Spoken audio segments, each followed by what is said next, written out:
Ali, what can you say about the State Department's willingness or lack thereof to even consider arms export bans or restrictions? Yeah, and of course, Ace's points are well taken about this being largely cosmetic Yeah, in the UK, but uh, people should take it and demand more. Just the yeah, same as what happened in Canada a few months ago when they announced that they were going to not issue any new licenses, but the existing licenses remained in effect. So again, it was sort of a partial move to try to appease uh, public opinion. But this was taken as sort of a precedent that could happen in the US, or people raising the question. And a journalist asked the State Department spokesperson, Matt Miller, about this at yesterday's briefing. And we can watch a short clip from that. Tamara, this would be clip number one. Let's We are take a working look. on a deal to get all of them home. Okay, I have one more question on the UK's decision to suspend some arms shipments Yeah, go ahead. to Israel. Has You that, can have 8 questions. I'm sorry, we've all been gone for a That's while. fair, We haven't fair. everything a while. Has that informed, changed the US's position on whether international humanitarian rights have been violated in Israel? Is the US rethinking any of its arms exports? No, this is a decision that the United Kingdom made based on its assessment under its own laws. We have our assessments that are ongoing when it comes to looking at possible violations of international humanitarian law, and those continue to be ongoing. Okay, the last we heard of those publicly was in April with the National Security Memorandum. There's been no update since April about the US's visibility into use of US weapons. No, there continue to be a number of cases that are under review. As you know, it's an ongoing conflict. Oftentimes, when it comes to looking at specific cases, there are differing accounts that we have to sift through to try to gather information about actually what happened. There are, as I said, a number of incidents that are under review, and those remain under review. I don't have any update on them. Sean? So that's We are working on a deal to get all. yeah. So there we have Matt Miller. His first answer, will the US consider suspending arms export? No. And he actually repeats that again later on. yeah, And then there's all that word salad about, yeah. we're still investigating some isolated incidents of whether Israel is misusing American weapons. But it's such a mystery, and those investigations It's are an ongoing. ongoing process. Yeah, We just, nobody has any idea what's going on in Gaza. Like, there's just no way to tell, and it's an ongoing process that takes forever. But the reason, of course, it's no surprise. I mean, Kamala Harris came out as we covered last week and the week before, and said no arms embargo on Israel. Joe Biden, no arms embargo on Israel. They've been clear about that. But the reason why I'm highlighting this now, even though it's not new, is because in the last few days, there's been this news that in the next, I don't know when, he's going to take his own sweet time, because for the people of Gaza can wait forever, apparently. Joe Biden is going to come out with a final take it or leave it ceasefire deal, which Israel and Hamas are going to have to just make up their minds. They have to take it or leave it. And of course, what Matt Miller is signaling here is, if you're giving an ultimatum, well, what's you're taking off the table any possible leverage or pressure with Israel. And you're saying to Israel, this is take it or leave it. But if you don't take it, we're just going to keep supplying you yeah, with the bombs, the bullets, the weapons to keep doing what you're doing. There are going to be no consequences. So this again just underscores that the whole idea that the US government, and whether that be Joe Biden or Kamala Harris, that they're working tirelessly for a ceasefire, to use the words of AOC, Alexandria Ocasio-Cortez, is just utter nonsense. No serious effort to pressure both sides would take off the table the notion of an arms embargo or suspending some arms. And that's what Matt Miller just did. And So this whole, the whole notion of the take it or leave it offer is just completely uh, ridiculous. There's nothing new. Hamas has responded to this news, by the way, and oh, I should say, I watched that Matt Miller press briefing, the whole thing, so that nobody else has to. But he spent a large part of it parrying with journalists who are saying, well, what does it mean, a final take it or leave it offer? What's final about it? Mhm. What happens if it doesn't work? Does that mean there's going to be no more effort to get a ceasefire? And he spent all this time trying to define the meaning of final or not answer the questions. It just shows how unserious they are. But Hamas's response, which was given by Osama Hamdan in an interview with Al Jazeera yesterday, was simply that we don't need any more initiatives. There was already the initiative that President Biden laid out at the beginning of May, and that we accepted, and then there were some amendments the following month, and we accepted those. So, if they want that, that's the initiative. There is going to be no deal that doesn't meet the basic requirements of the resistance and of the Palestinian people, which is an end to the war, not just a pause so that Israel can go back to killing people after they get the Israeli captives out, those who survive, an end to the war, an end to the siege, humanitarian aid, people going back home, and of course, a full Israeli withdrawal from Gaza, including the Netzarim corridor and the Philadelphia corridor, which, as John explained to us, Netanyahu this week, perhaps worried that a deal could happen, decided to up the ante and say, oh, we're never leaving the Philadelphia corridor. And of course, that means no possibility of a deal. But interestingly, just in the last day or two, I think we have that story somewhere. I did on my Oh, the screen. plans for the Rafah crossing? Well, that's one of them, but the other Yeah. one is, this one. I'm going to drop this in the chat, Tamara. And this is just sort of developed over the last overnight in the last few hours of Israel, or at least some Israeli officials, because we don't know who actually speaks for Israel these days, other than Tony Blinken. He seems to be the only person who can tell us what Israel has agreed to and what it hasn't. But this story from the Times of Israel and also it's been reported in Haaretz and in some other press, that Israel is trying to backtrack from Netanyahu's position that we're never leaving the Philadelphia corridor by saying, well, we will leave, but it won't be until the second phase or the third phase or whatever it is. So they're trying to backtrack. But Nora, you were pointing out the conditions that Right. the U.S. might try to impose on the Rafah crossing, which of course is the crossing with Egypt, between Gaza and Egypt, that is at the so-called Philadelphia corridor. What did the Washington Post say about that? Right. So I'm reading from Al Mayadeen, the Lebanese publication that kind of summarized the Washington Post. So I don't have to click the Washington Post. But Al Mayadeen, I think we have the link. Anyway, Al Mayadeen says a senior U.S. official has disclosed that the formation of a Palestinian force trained by the United States is emerging as the most likely U.S.-led solution for securing the Rafah crossing, as reported by the Washington Post. This development aligns with the European Union's readiness to resume its role in monitoring the Rafah crossing in cooperation with the Palestinian Authority, according to the U.S.-based newspaper. So, and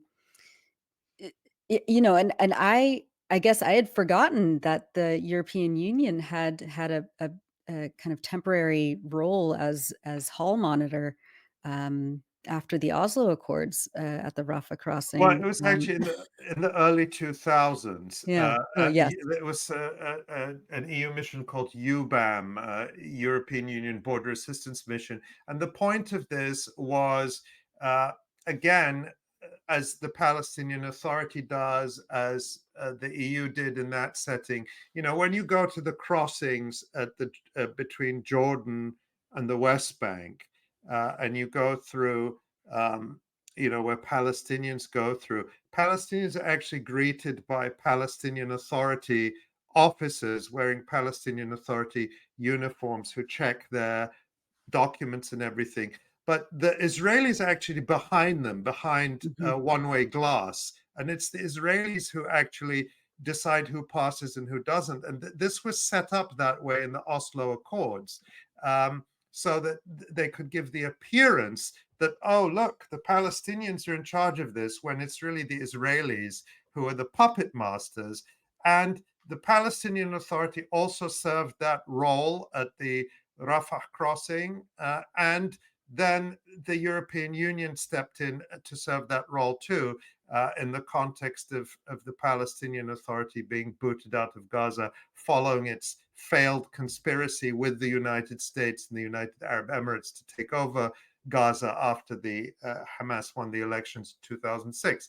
So again, we see this fantasy, or this idea of the of a collaborator force, Yeah, you know, an Arab or Palestinian traitor force run by the Americans and the Israelis, acting as a fig leaf for Israel to remain in control without being physically present. And they also, I think, Nora, did they not talk about, you know, remote cameras and everything that Israel would control? that's right. I Yeah, guess my right. question, this is to you, Nora, to John, to anyone, is uh, who gets the final say here? Does the United States get to decide what happens at the Philadelphia crossing, I think at that's the a question for Philadelphia John. corridor? No, they shouldn't.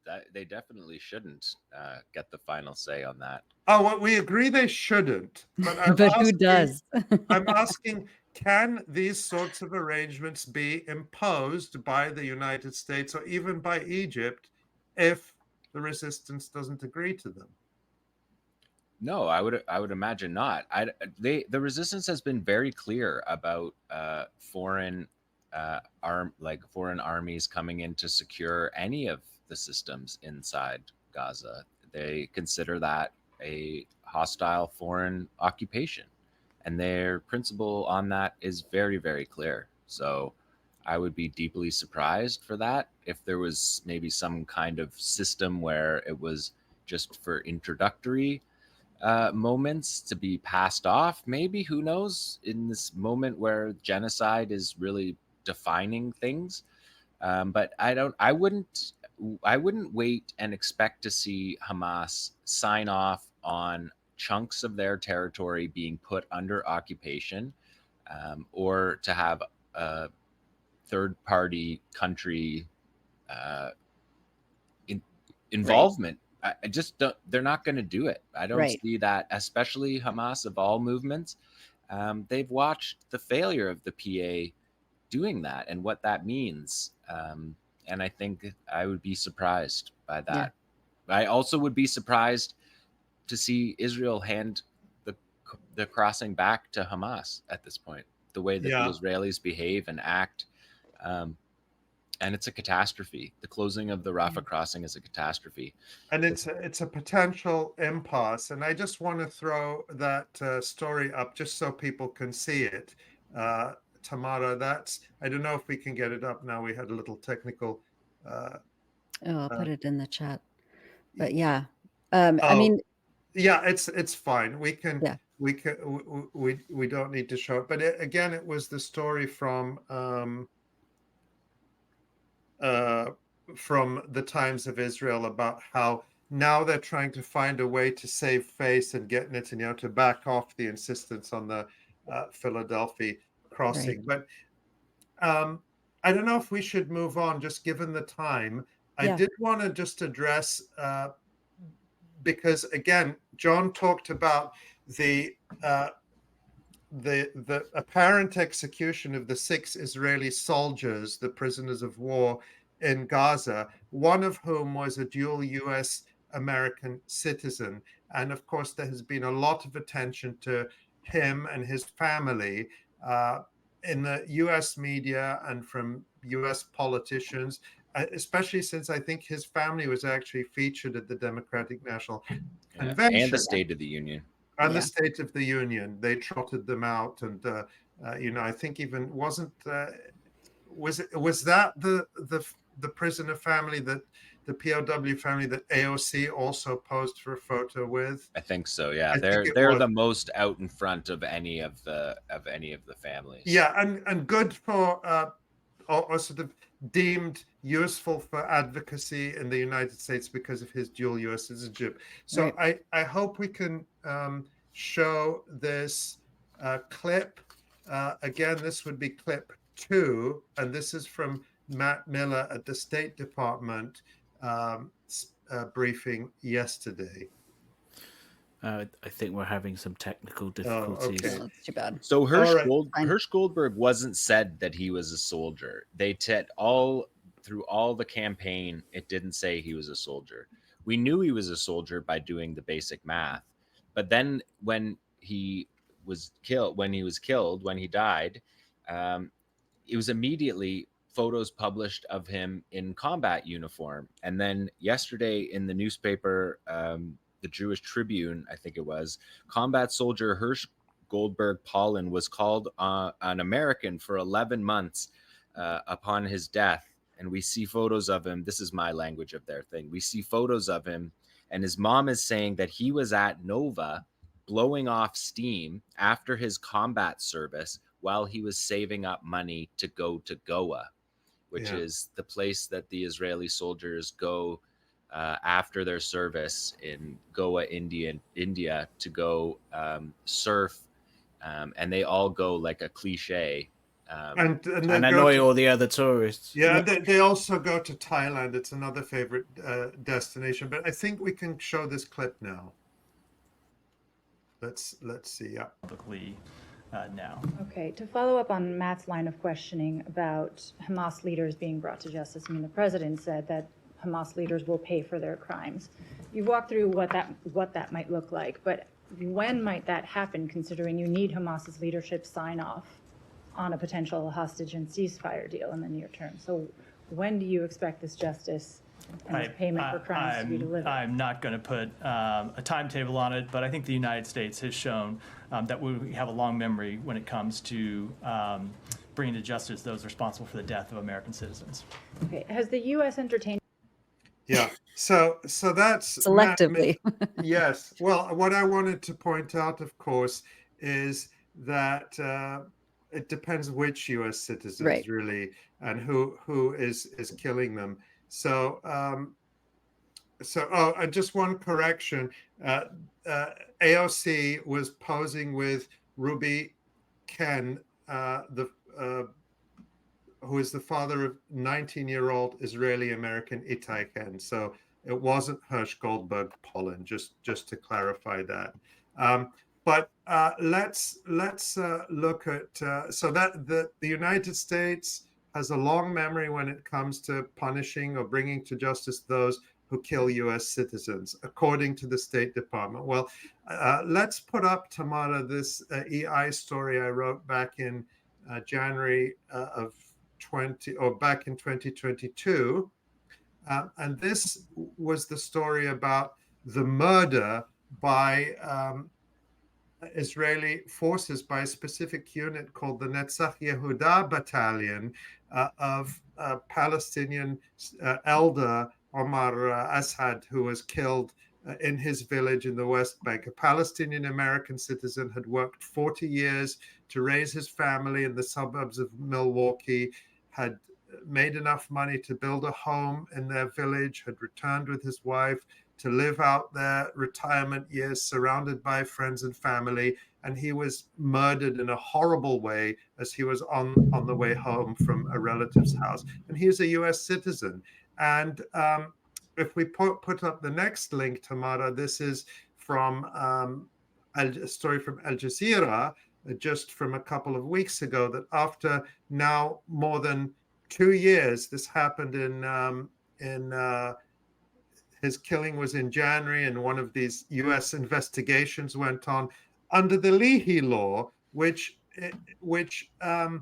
is a US law that says that it's illegal, that the United States cannot transfer weapons to foreign military units involved in human rights abuses. And this Netzach Yehuda battalion is notorious even among Israeli army units, where there's a lot of competition, notorious for how brutal it is with Palestinians. And at the end of this long investigation, the US decided that it will not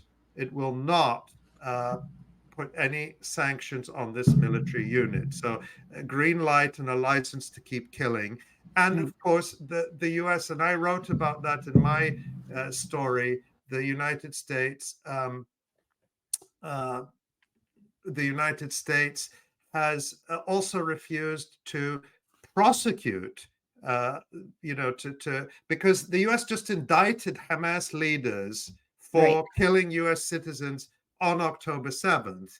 But they are willing to indict people for crimes against Americans in other countries, but they've absolutely refused to indict anyone for the killing of Omar Assad. And let's take two other examples, because apparently it's so outrageous to the Biden-Harris administration that US citizens are being killed overseas. Well, according to Defense for Children International, Palestine, among the 70 children Israel has killed just in the West Bank since the start of this year. So we're talking about only the West Bank, because the number of children killed in Gaza is now what, more than 18,000. Yeah. So just in the West Bank, they've killed 70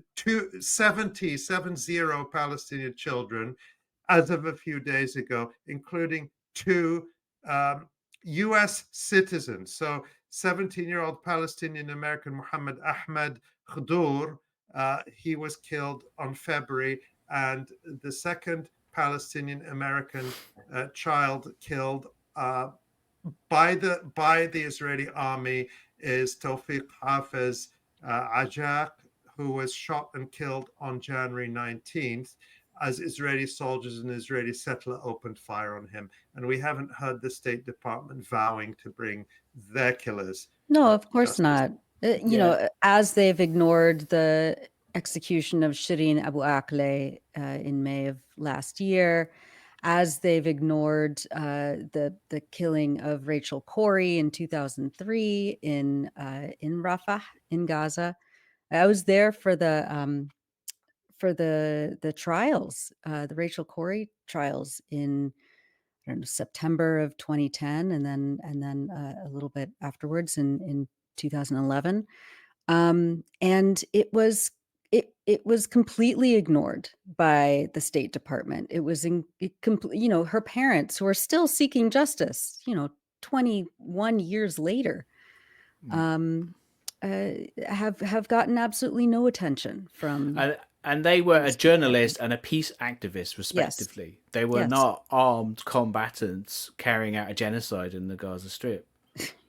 And of course the State Department is supporting the latter and not the former. That's These are the standards of the US empire, and I remember Rachel Corrie's. I met Rachel Corrie's parents one time as well in London, actually, and they were completely ignored. And the family of Tom Herndl had a similar experience with their son, a photographer, peace activist, who was murdered also in Gaza by an Israeli army sniper, who was later convicted of doing so, shooting in the head. They had a similar experience with the British government. Misuse of a weapon, not for actually killing. I think. Right. And also, he happened to be a Palestinian, a Bedouin Arab, and he himself said that he was made a scapegoat. May well have been true. It was a token sort of prosecution, and his family had a very similar experience with the British government. Completely ignored, completely sidelined. There was no accountability for the killers whatsoever. Right. I mean, it's always been selective who gets the attention of the British Empire or the US Empire, whoever's in charge, and who doesn't. And it's very clear right now who's whose lives are deemed more valuable. It's yeah, this is nothing new, of course, but it's depraved and disgusting. There's one more very, very quick